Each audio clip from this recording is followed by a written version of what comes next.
part of my role in doing what I do, honestly, is just being honest with everybody and talking about when I mess up or when I make progress, right? And part of probably the more difficult part of my role in doing what I do as a health educator, as making these YouTube videos and doing those kind of things, is having to be self-actualized, having to be self-aware and realize, hey, maybe I'm not practicing what I preach all the way, and recognizing these things. And believe it or not, having 2 million subscribers on my channel is a huge degree of accountability for me. So sometimes I hop on here live to talk about things that I've figured out in my own gray matter that have to do with why I might not be seeing the results that I want to see, or why I might be feeling a certain way, or why I might look a certain way. Now, I don't want you to get the wrong idea. This live broadcast is in no way, shape, or form saying that you should not fast, not even remotely. I just want to make sure that everyone knows that, getting that out in the open before I dive into the details. It's me looking back at, maybe I've been fasting a little too much over the last few weeks, because I've noticed some things. I've noticed some things change in my body. And part of what I do here is not just look into research and articulate complex subject matter, but it's experiment on myself, right? I identify things based on my own experimentation, my own self-experimentation, to be able to determine, hey, what can I put out to my audience, and what can I put out to my fans and followers to help them get better with their lives? Or, on the other side of the equation, what can I do to make sure that they don't go down the same path that I went if it was a bad decision?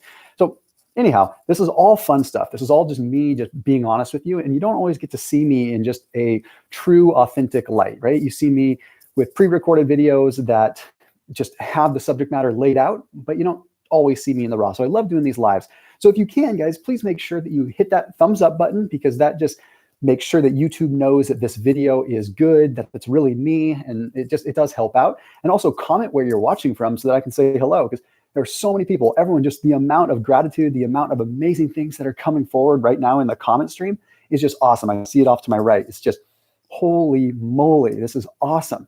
So what I want to talk about, well, sorry, I got to stop and say hello to all these people. We've got Rhode Island, we've got Massachusetts, we've got the UK, we've got California, we've got San Bernardino, we've got Scotland, we've got Malta, we've got England, Ontario, Georgia, Providence, Rhode Island, Colorado. Oh my gosh, you have no idea how exciting this is for me to see this stuff.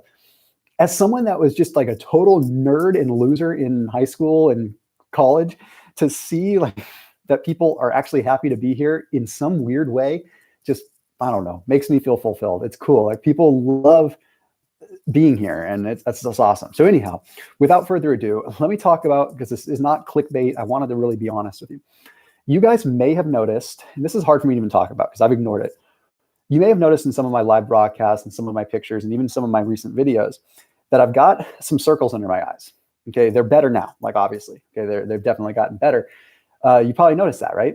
Thomas has some bags under his eyes. He looks a little tired. He looks a little worn out. And I'm a realist. Okay, I don't hop on camera being completely naive and just completely with my head in the clouds thinking like I look perfect. I know that I looked tired. And it's just important for me to address like why things happen, right? And why. And I've realized, okay, upon changing some things, that suddenly like the dark circles under my eyes started to improve. And I went through like a 1 month period there where I had these weird circles under my eyes.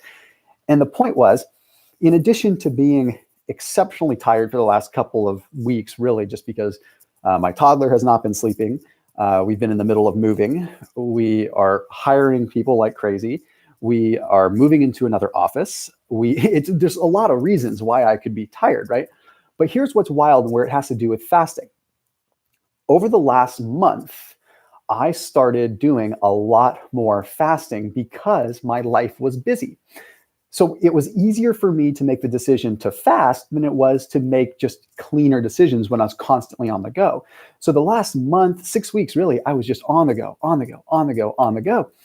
And I started getting addicted to fasting and breaking my own cardinal rules of you shouldn't be fasting like consistently, lots of back-to-back days. And when I say fasting, I was pushing it longer than 16 hours. I was doing 18, 20-hour fasts, and I was doing them 3-4 days in a row. And then my calories were way too low to the point where I was getting sucked in, and I was looking nutrient deprived. And that's exactly what can happen. So I use myself as an example for everybody. I use myself as an example because This happens to the best of us. It happens so easily. And it happens when we're not expecting it, because we're doing what I think is really a good thing, right? Like we're making a healthier decision that is easier to control, but we're busy. And we're just trying to make sure that it's easier to fast than it is to abstain from just not even comfort food, but convenient food, right? When in reality, at the end of the day, you can develop micronutrient deficiencies. And I was taking it to such an extreme where I really was. Now, it's important that you note that when you are stressed out, which is, by the way, totally normal to get stressed out. And yes, I get stressed out, and years and years of battling anxiety, and I still do. One of the reasons why I think I had such a hard time losing weight when I was close to 300 pounds is because I had a prescription for Xanax and I was using it a lot because I was so anxious all the time. And the point is that you're either prone to anxiety or you're not. You're either one, and I am. So when things get going, when things get crazy, there's a lot of anxiety. And there's things that you need to know, like running this channel. I don't know if people understand the amount of overhead that is involved in running a channel this size. Okay. I employ a lot of people. I employ a lot of W-2 and a lot of contractors. So that means that I've got a lot of overhead. I've got a lot of pressure. And then in order to support the channel, got pressure from sponsors, okay, right? Because we have to have sponsored content because otherwise the channel can't survive. But then I have pressure from sponsors to create. So then we end up having to create in order just to maintain. And in order for everybody to still have jobs and for everybody to then we have to create more. Granted, I love creating and I love producing content, but you can see how that can compound and cause a lot of stress. Then you add the holidays. So anyway, this isn't here to play victim at all. This is not in the slightest. That's why I don't really talk much. The point is that my adrenals were taxed, right?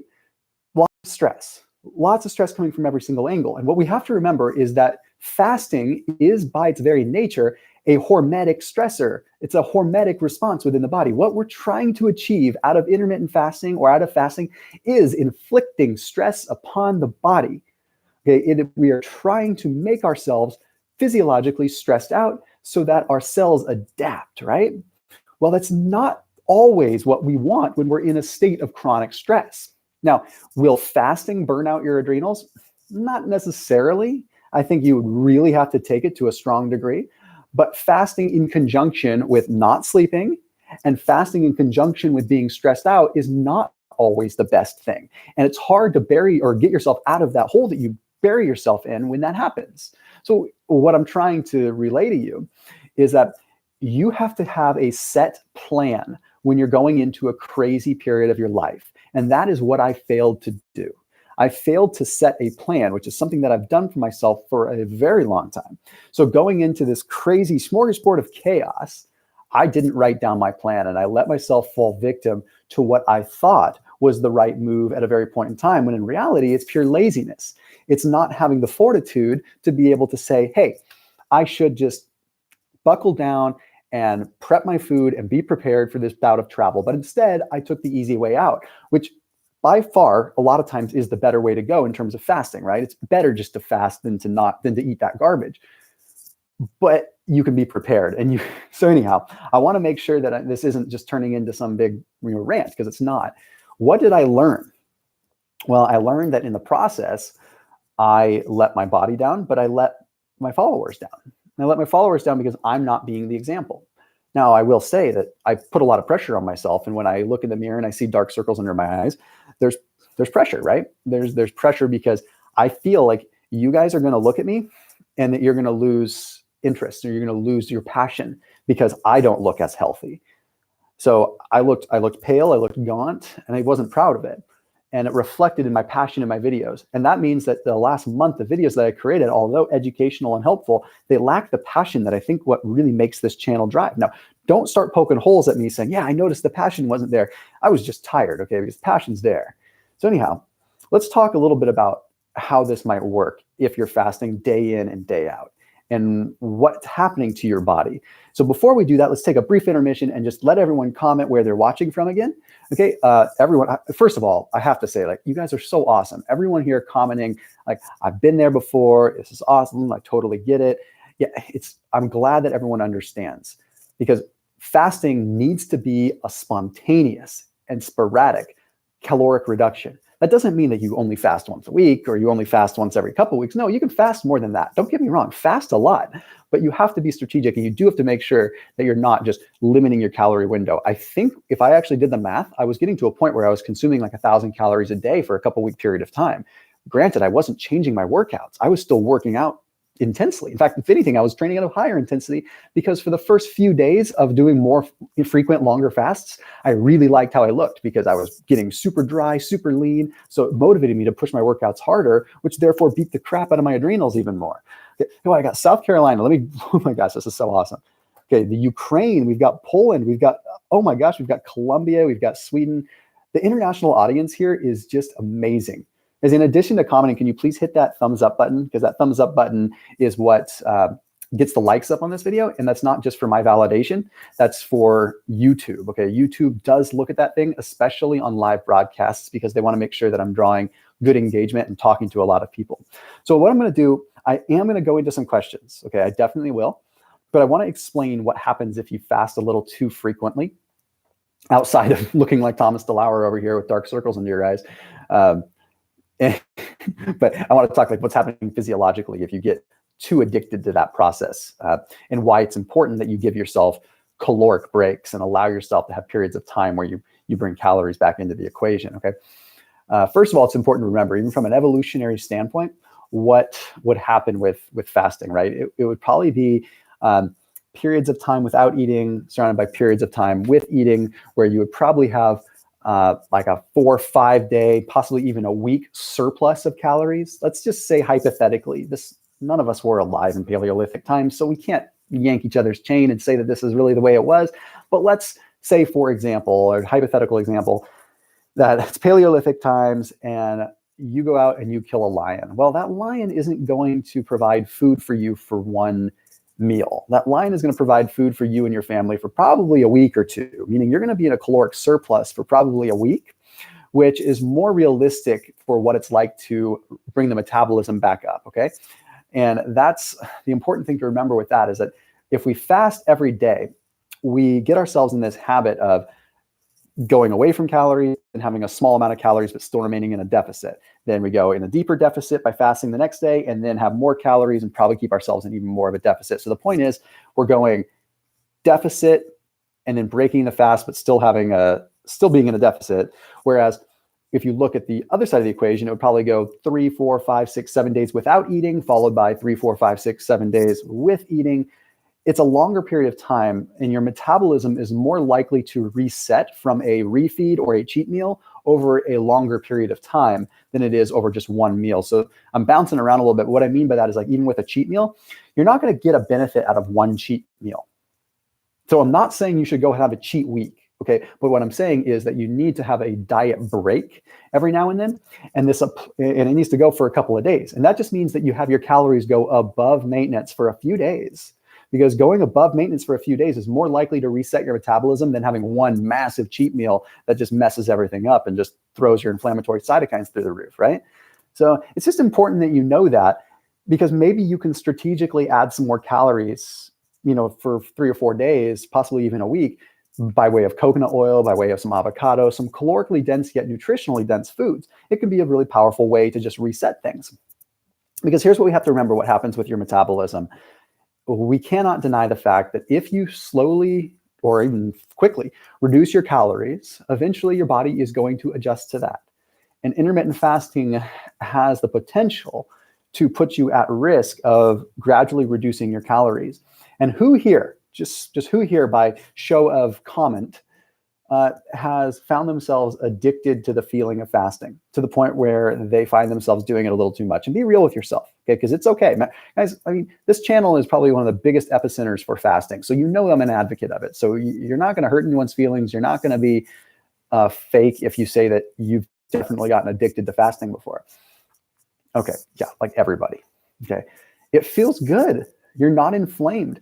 And then you know what happens is then you eat because you break your fast, and the response is so intense upon your body that you get a lot of inflammation. Has anyone ever experienced that, where you're fasting for a long period of time, or even a modest amount of time, and then you break your fast, and the next day you don't feel that good? You actually feel worse than you did before you started the fast. Okay, there's some methodologies, or I shouldn't say methodologies, but there's some reasoning behind why that happens. But anyone experience that? Yep, a lot of people. Yep, everyone is explaining that. So that is something that is absolutely normal. Okay, so what we need to know is that when we're fasting, it takes just as much discipline to remind ourselves to eat some days and to make sure that we make the right moves as it does to not. Okay, as it does to not eat. Now, what's going to happen if you just reduce your calories day over day over day over day? Well, eventually you're going to get to a point where your thyroid does start to slow down a little bit.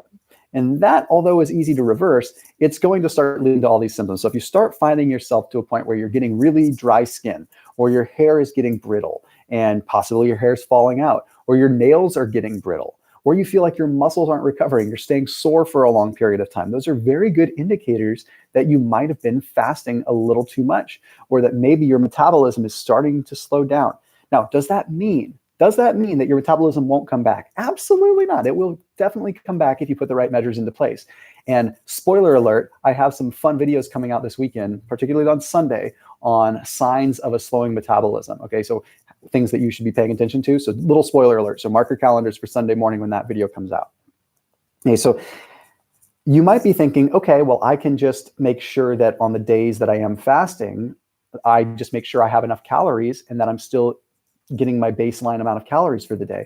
That does make sense in theory. However, you're still putting a lot of load on your body. So what you have to do, and I talk about this in a lot of my live broadcasts, so forgive me if you've heard this before, is you do need to look at your calories over the course of 7 days and make sure that you're right where you need to be over the course of 7 days. So if, for example, if you're supposed to eat 2,000 calories a day, that's 14,000 calories per week. Pay more attention to how many calories you consume over the course of the week versus the day, because otherwise you're going to confuse yourself and mess yourself up a little bit. Hey, we had a couple of super chats that came in. Those are where people pay for certain comments, and I want to make sure I don't disregard those. So I got to scroll up and make sure I find this one. Okay, Indarius says, doing 20 hours fasting, 4 hours eating IF for almost 6 weeks. I'm doing this for excess skin because I lost 170 pounds. Fast from 8 to 4, work from 6 a.m. to 1 p.m. in gym. But is this bad? I would not do that daily, Indarius. I would not do that daily. That's very similar to kind of what I was doing.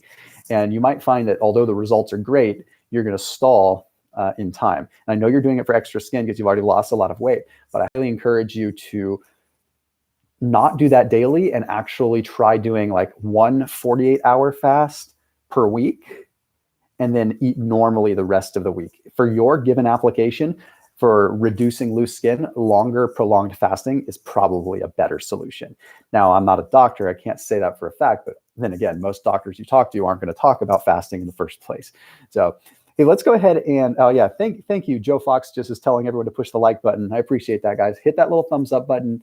I know I sound like I just want to see the likes and things like that. And don't get me wrong, I do, but this is purely algorithmic here. I want people to see this video because we've got 2 million subscribers, yet we've got 1.6 thousand people on this, right? It just gives you an indicator of how not everyone sees the live broadcast when they come out. So make sure that we, share this, get this content out. King Louis I says, is a 24-hour fast once a week safe? I honestly would believe so. I do. That's what I do. I really like to do a 24-hour fast once a week. Miguel says, lost 80 pounds in about 8 months. Started with 1 meal a day and then went to 48 hours back to back for about 3 months. I hit my goal, 150s, but now I'm stuck, even though I'm still doing, you're stuck doing 20, even though you're doing 24-hour fast. Miguel, that's exactly the kind of thing that can happen. So that's why I'm more concerned with people that fast frequently, because what is next? Where do you take it next? You start going with longer fasts and then longer to eventually you're not recovering anymore. It's interesting though, because like we look at some of these people that talk about the adrenal glands and fasting and how fasting doesn't really harm the adrenals, things like that. Like that's correct. In fact, intermittent fasting, if anything, can actually help the adrenals, but it's up to you to know when you're doing it too much, because there's a fine line between fasting and driving yourself to a point in fasting where you are going into adrenal overload. Okay. Now you'll notice this, and some of the warning signs are sleeplessness. That's probably the biggest one. You're like, why am I not sleeping? And so many people will chalk it up to excess ketones being in the blood. So fun fact, when you are fasting and doing keto or anything like that, you have a high prevalence of ketones in the blood. These ketones in the blood trigger you to not sleep as well. They keep your brain active, they keep you awake, but also you have less tryptophan that's actually going into the brain, ultimately signaling serotonin and melatonin. So that's one of the reasons why you don't sleep. But don't trick yourself, okay? See, there's two reasons that you would particularly not sleep. One is the positive effect that you have ketones, they're just keeping you awake. But the other is one that gets disguised. And that is the fact that you are pumping out a lot of adrenaline, you are pumping out a lot of epinephrine. So you're not sleeping because your body is in shock. Okay, that happens. How many people have ever overtrained before? Now, I know I'm talking to a wide variety of people that perhaps haven't necessarily overtrained or haven't worked out high intensity. One of the things that happens is you end up with a lot of adrenal overload because you're overtraining. Central nervous system stimulation, where you are working out so much, so hard that your central nervous system is stimulated. So one of the telltale signs of overtraining is not sleeping well.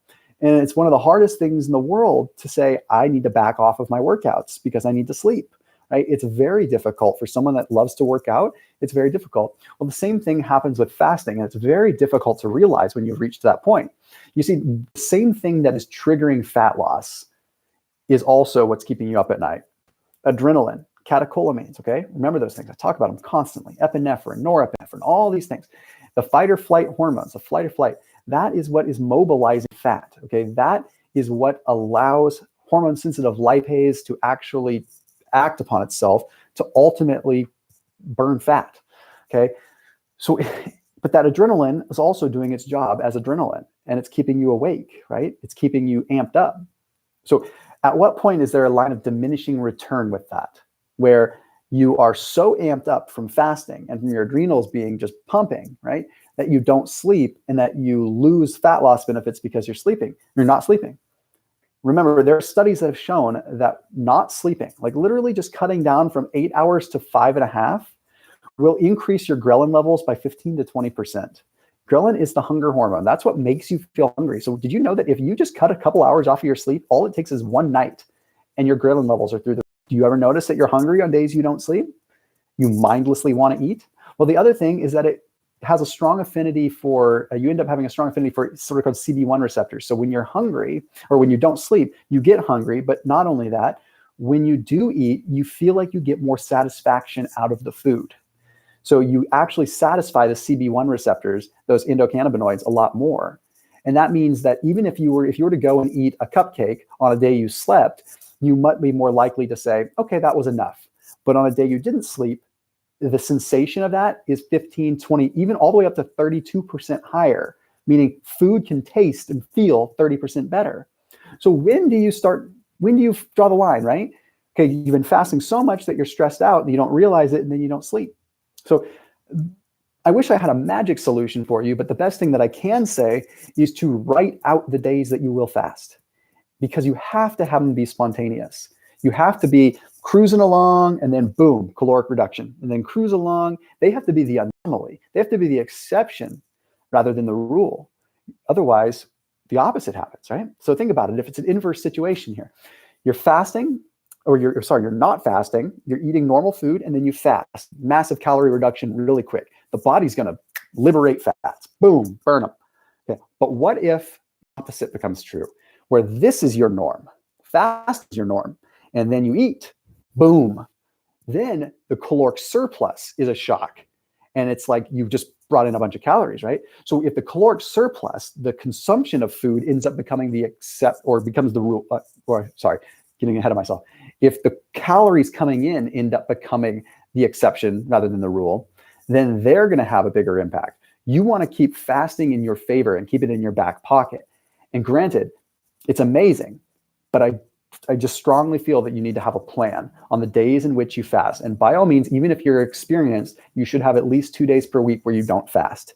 Okay, keep it low calorie, keep it whatever, but just do that. Okay, we've got some good questions coming in. Let's see. Lack of sex drive. Okay, so I'm trying to find a good one.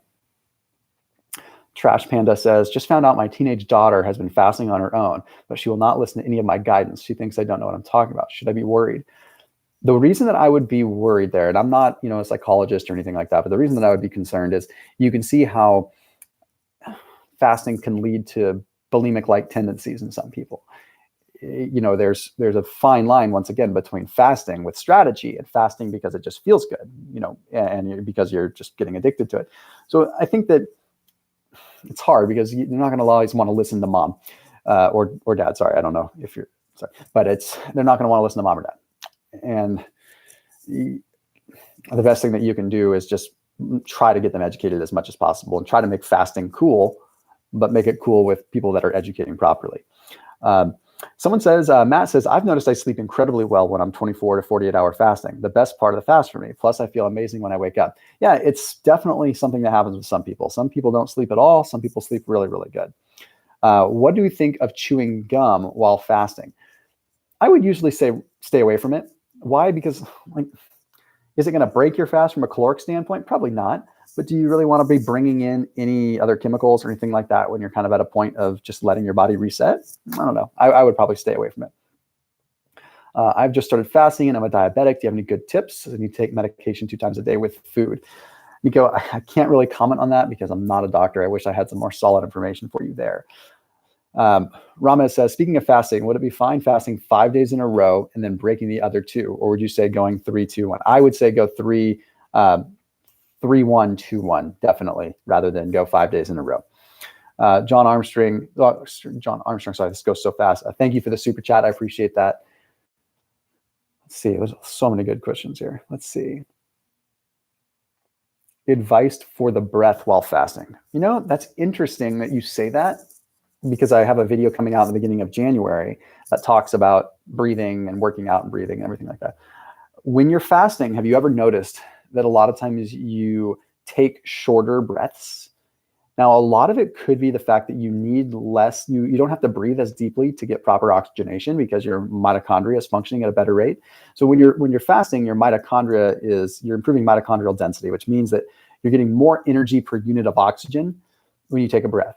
So I find myself actually taking shallow breaths, but I think it's a 2-part equation. I take shallow breaths when I'm fasting because 1, I don't need as much oxygen, so I don't feel like I have to take a deep breath. But 2, the adrenaline and the epinephrine is making it so that I'm kind of jacked up, okay, and I'm not wanting to take a good diaphragmatic breath.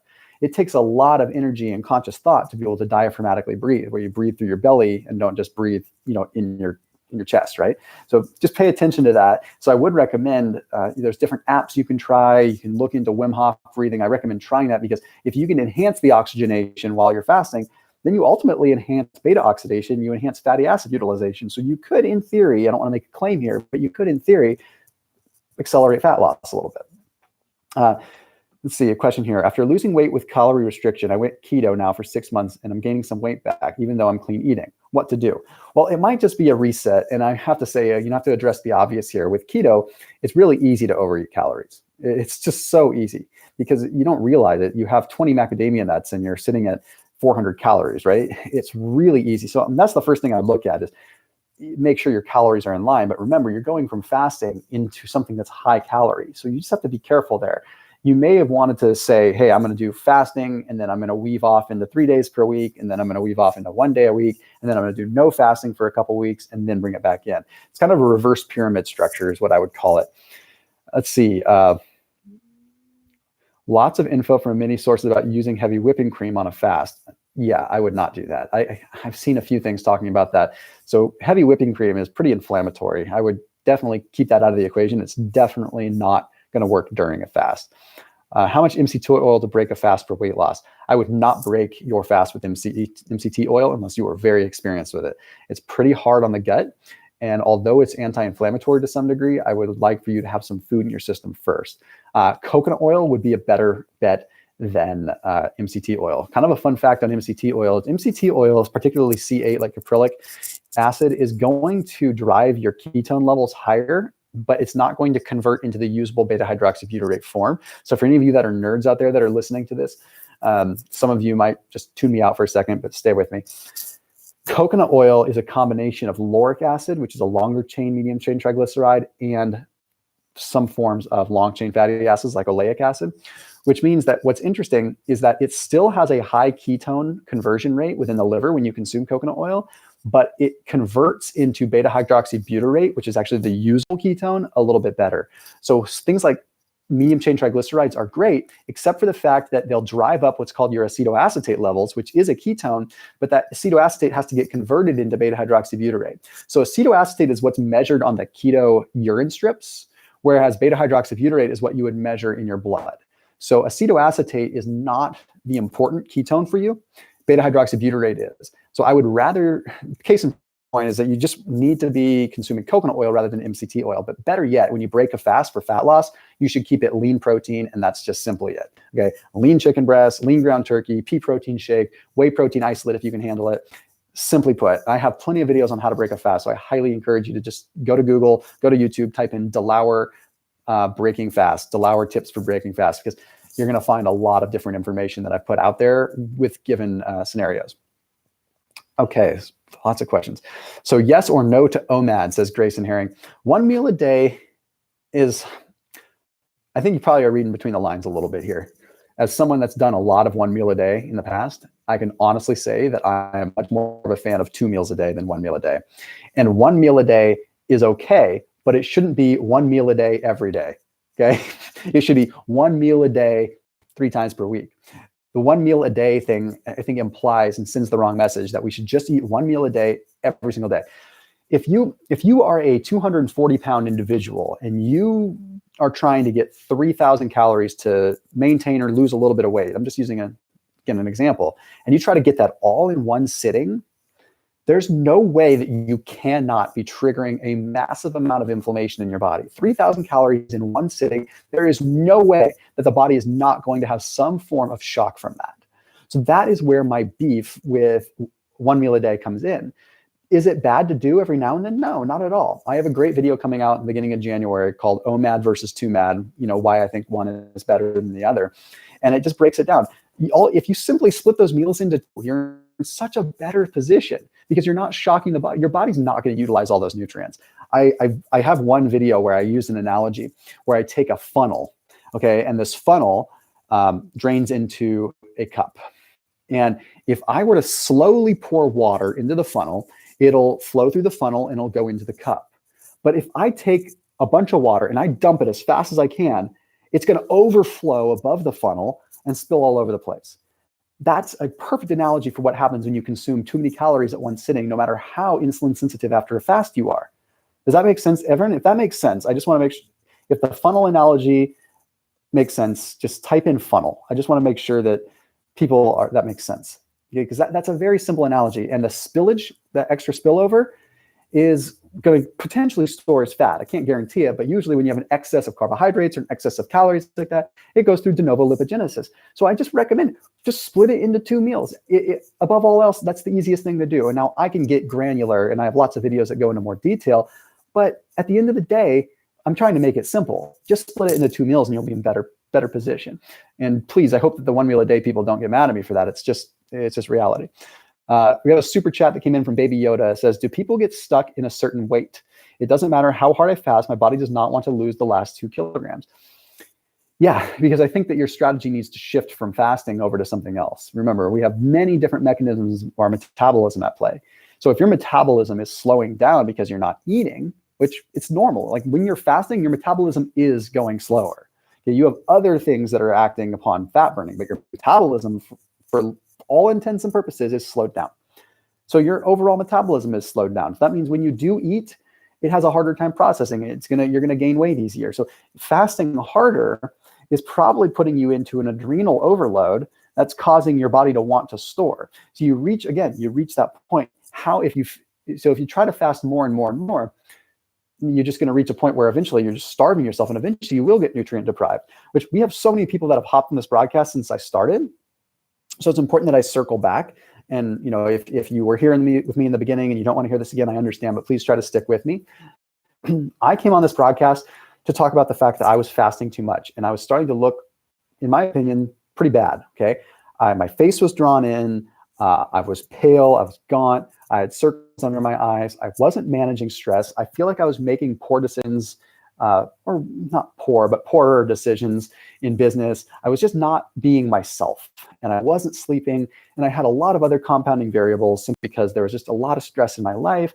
I had a toddler that wasn't sleeping for a lot of different reasons. He was sick, and the stresses of just running a business. I think a lot of people forget that, this is YouTube and it's all fine and dandy, but at the volume that we create, it's a real job and it's a lot of pressure. And also, I also want to point something out. And again, it's not to just be whiny, but it's really, really difficult sometimes to have your life be so visible because everything I do gets criticized. And that's really tough for some. Really just my goal is to help people, and it's hard to get criticized. And it's hard to get criticized when it's not constructive, when it's just people making comments, right? So a lot of those things add up, and they can trigger you to just be stressed. So the purpose of me hopping on this was simply to talk about how, because I was so stressed out, I was fasting so much, and I was definitely deprived in nutrients. And the other thing is I was off of my mineral game for a little while too, which just goes to show, right? When you're fasting, you should be consuming minerals. You should be getting potassium in, you should be getting magnesium in. There was no excuse. I ran out of the magnesium that I usually use, and I stopped. So I stopped taking it, and it took me like 2 weeks before it occurred to me that I need to order it again on Amazon, right? So it was no excuses. But the point is that like I was mineral depleted, I was nutrient deprived, and it showed. And look at this, guys. Like, people will say, like, Thomas, you have circles in your eyes. Yeah, that's like, if I bring the light in, like you can see, okay? I have circles under my eyes because I am human and I am not perfect all the time. And no, I don't use makeup in my videos. So that's why sometimes my videos, you'll see my face looks like I've got circles under my eyes. So anyhow, that's why I'm here. But now I answer some more questions. Pete Jarvis says, you have covered how fight or flight does kick in a bit during fasting. This is something that would be stress levels. Often this leads to breaking a fast. Have some tips to keep this in check. Well, no, it's not necessarily. So adrenaline and epinephrine are not going to kick you out of a fast. Cortisol is not necessarily going to kick you out of a fast, but it can crush your ketone levels. So cortisol is going to drive up gluconeogenesis, which means that your protein stores in your body are going to go through gluconeogenesis and turn into glucose, which isn't going to break your fast because it's just going to drive your ketone levels down. Okay. The purpose of fasting is to have AMPK, so AMP protein kinase and cyclic adenosine monophosphate levels elevated. You have this internal switch. Hey, real quick, guys, can everyone go ahead and hit that thumbs up button? I want to hit that. I want to crush over 1,000 likes on this really quick. Okay, because we're like at 996 right now. So if everyone just can hit that thumbs up button, hit that like button, there we go. Thank you, guys. So what can happen is it's hard to describe in just a really simple way, but your body has a switch, okay? It has a reverse meter where it can tell when you're not consuming food, okay? And this AMPK switch can determine, it says, there's no food coming in right now. Because there's no food coming in, we need to switch gears to pulling from the stored tissues. As long as AMPK is elevated, we are in a good spot. As long as this particular switch is turned on and our body is pulling from our stored tissue, we're in a pretty good spot as far as autophagy goes, as far as cellular recycling goes. So anything that is happening endogenously is not going to break a fast, if that makes sense. Your switch is already on. As long as you're not bringing anything in, if you get stressed out and it triggers your glucose to go up, it's not kicking you out of a fast. It might lower your ketone levels, but you're still pulling from an endogenous source. You're not magically creating food. You're pulling food, again, I use those air quotes too liberally. You're pulling that food from your stored tissue, but you're still in a fasted state. You still have autophagy occurring. It just might be occurring in a different place. So autophagy happens in different organs, in different cells, in different tissues, and it all depends on so many different genetic factors that we don't even know just the slightest iota about. So when you're totally in a perfect fasted state where you're calm, cool, collected, sure, maybe you're having autophagy occurring at the liver level, but maybe when you get stressed out, it switches and you're having autophagy occur at a muscle level. That's totally hypothetical, by the way. I hope that makes sense for everybody. It's just, you're not breaking a fast by getting stressed out, but you're potentially wrecking yourself because you still have hormones that are going to, come into play there. Let's see, here we go. We got so many good questions coming in. I saw a couple super chats. I want to make sure. 19-year-old guy, 102 kilograms, did keto for 6 months and lost 30 kilograms. Now I need to lose the last 20. And I've been doing alternate day fasting, 36 hours with keto. What do you recommend for me as advice? I have a video coming out on alternate day fasting. I think that it's actually a very effective means to be able to lose weight and do it with a maintenance level. It's fasting every other day. And there's two methodologies to it. There's 36-hour alternate day fasting, and there's like 24-hour alternate day fasting, where the only thing that changes is you'd be eating in the morning. So I don't really have any advice other than keep at that for a little bit, because you're going to have long enough fasts that you have some good effects. But I would highly recommend that you only do alternate day fasting for like 2 or 3 weeks and then go back into a normal pattern, just because I don't want to see you doing too many 36-hour fasts in a row. Another question that came in, let's see. I can fast, let's see. Why is it they look leaner when I do 3 meals a day than 2? That's a tough one. That could be any number of things, to be completely honest. Probably something to do with what you're actually eating in that case. Regarding the discussion on the breathing, can I confirm shallow breathing happens to me at least during fasted periods? Oh, I can yes, Micah, sorry, I hope I get your name right. Definitely. Just an opinion, I don't like your paying part of this chat. Yeah, it's not something that I add, Vanessa. It's just something that YouTube adds as it's a thing called super chat, and I don't add it to my broadcasts again. Okay, it's just something that's there because some people like to. It's not necessarily designed for questions. I think it's designed for people that want to support the channel via a super chat. So it's not my decision. It's just there, and it does make questions stand out when I have something like 4,000 messages that have come through already, right? So I totally get it, but. See any other questions? Do you see any studies on keto and cardiovascular issues? Well, there's a number of them as far as like endothelial cells go and everything like that show that if we can modulate inflammation, then of course that's going to make a big difference, right, in the heart health. How many days should I wait to drink alcoholic beverages after fasting? I think just 1 day. I mean, as long as you're not having it shortly after a fast. Remember that alcohol is going to disrupt your gut biome, and when you're fasting, you're already balancing out your gut biome. So that's kind of the nice thing. You're doing a gut reset by fasting, because everything kind of goes back to baseline a little bit. And then alcohol has been shown to be pretty significant contributor to gut dysbiosis. So be careful there. Nico, appreciate the kind words. Is carnivore diet a good choice? So here's the only concern that I have with the carnivore diet. So I did a carnivore challenge where I went carnivore and ended up doing it for a little over a month. Felt pretty good.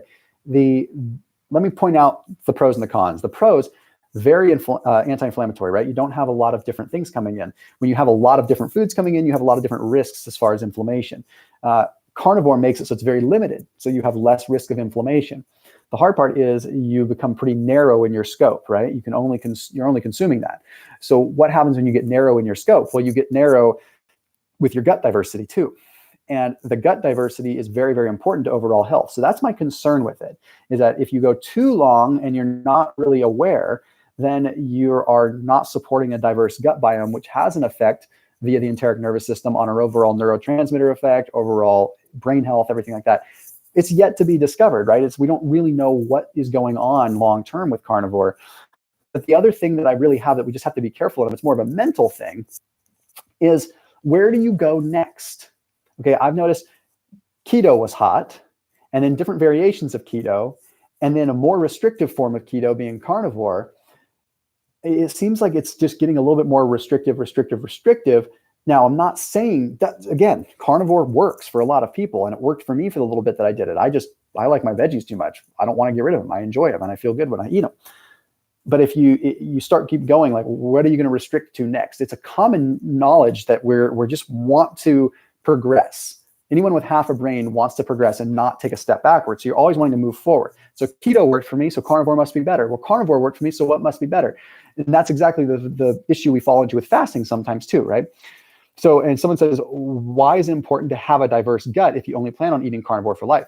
That's a good question. And again, this is not here to poke holes or make fun of anyone that's doing carnivore. Like, I love the fact from an anti-inflammatory protocol. If you can guarantee that you're not going to be coming off of carnivore, then sure, that could be great. But I would argue that a lot of the reason that we've been able to make advances in so much in IQ and advances in technology is because we now are in a situation where we have foods coming in from multiple different angles of the world. All the corners of the world, we have a diverse plethora of food that we can eat, which provides us with a more diverse gut bacteria, which therefore has, via the enteric brain and the gut-brain axis, it has sort of an effect on our brain. Okay, serotonin, for instance, can be manufactured in the gut and indirectly affect the brain. indirectly grow serotonin in the brain or produce serotonin in the brain. So if we have a diversity there with gut bacteria, then perhaps it's allowing our brain to actually expand and unlock new potential with the brain if you're not inflamed, right? So if you are limiting your gut bacteria and your diversity there, then one could argue that, yes, maybe we have less diversity occurring as far as what is getting up to the brain.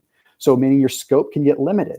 The caveat there being, if you are living a truly anti-inflammatory lifestyle while doing carnivore, then the inflammation would never be in your brain and you probably feel amazing anyway. So yeah, see how it balances out. If you're truly going to do carnivore and you're going to stick with it, and that is your way of eating for life, then I think you're going to be totally fine. But where people end up having issues is you're going to be more susceptible to inflammation when you do go off of it. So it's just important to know. And again, it's not saying one's bad, one's good, anything like that. It's just, that's the way it is. And I know I lose subscribers every time I talk honestly about carnivore, but I feel like everyone needs to know.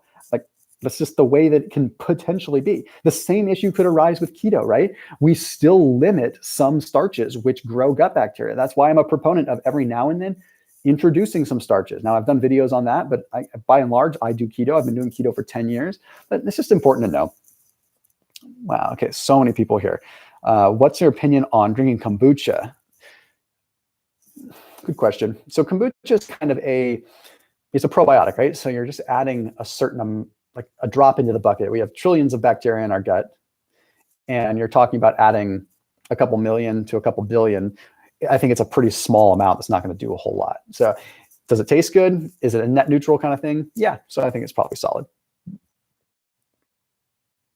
Let's see here. I want to answer one more question. Is it normal to have ketones rise after a meal? Easy Carnivore 123 asks. It is. It all depends on what you eat. So I'm going to take by your name that you're probably carnivore. So it probably makes more sense that your body is less inflamed and you're having a higher ketone rise. So that's pretty normal. A lot of people see their ketones drop after they eat, unless they're eating straight fat. So it could go either way. Some of it comes down to just how your liver processes it and everything. Guys, I am going to go ahead and I'm going to jump off because it's been 45 minutes. I had to get everything ready. I got a company party tonight, just a little get together so I can have just the team come together. And I just want to make sure everyone knows that what I do would not be possible without my team, and it would not be possible without you guys supporting this channel and being here and just appreciating the content. Because every day when I check YouTube and I see how many lives are being changed, it just reinvigorates me and it makes me do what I do. And I promise I will take better care of myself and not let myself get too stressed out. I'm going to take a couple weeks. We've really loaded up on videos these last couple of weeks in terms of filming because I'm going to take a couple weeks off. There'll still be content coming out because we loaded up the last couple of weeks, but I'm going to take a couple of weeks off. I'm going to go relax a little bit, and I'll be back filming first week of January. But don't worry, content's still going to be here. Everything's good. Pretty much every single day, sometimes twice a day. You guys rock so much. I did put a link down below just to my website. That way, if you want to subscribe to my newsletter or anything like that, because I do have an email list that I do not spam. I just email when I have good videos and I don't know, little research pieces that I find and things like that. So check it out down in the description. You guys rock. Have an amazing holiday. Merry Christmas. Happy Kwanzaa. Happy Hanukkah. You name it. Happy holidays. Just love you all for being here. See you guys soon.